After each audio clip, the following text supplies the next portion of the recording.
IGN gave very last episode 4 out of 10. Is that good or bad? That's bad. I didn't actually watch the last episode. That's why I'm asking. But you have, right? Yeah, I have, and I think it's a good episode. To be fair, I think you're on par because IGN has given a lot of questionable reviews. So why they actually say it was bad? What were like the summary that they put on the review? Let's see. Invincible Season 3 peters out with a baffling finale centered on the villain we've never met and a hero's dilemma that's never actually addressed. Okay, well, the thing is... Wait, hold on. Isn't that just called a cliffhanger?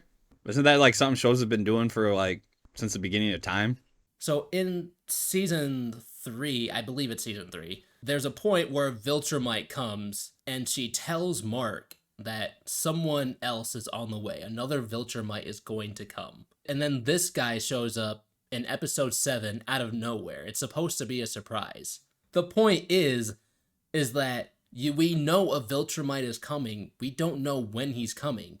And he comes at a time where Mark just got done fighting a whole bunch of other Viltrumites from different universes. Yo, for somebody who's only seen season 1, what you're saying sounds crazy. Dude, it was insane. Like, wow, how far they have come since what I've seen. Maybe they could have done like a little after credit scene where this guy like says, "I'm on the way" or something like that. I like the direction they went with him, and I thought he was a great character.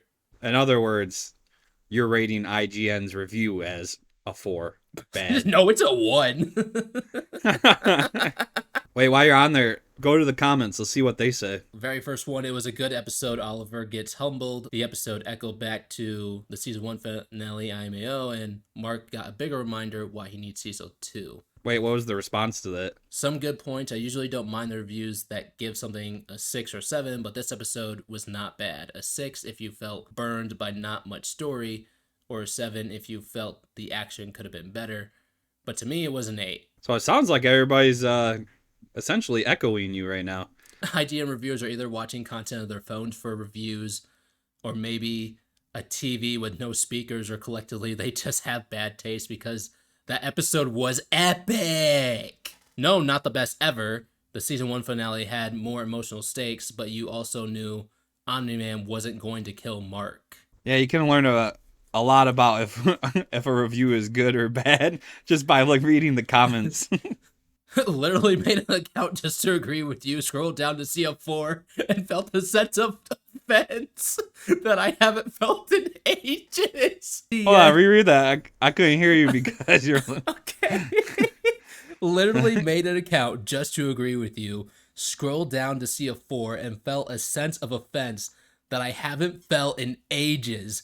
IGN comment sections are usually a crest pit that I actively choose to ignore, but for an episode I put up on the top 3 of the show, I feel like this is an incredible disservice to the crazy work that went into both this episode and the incredible series I've read that's come.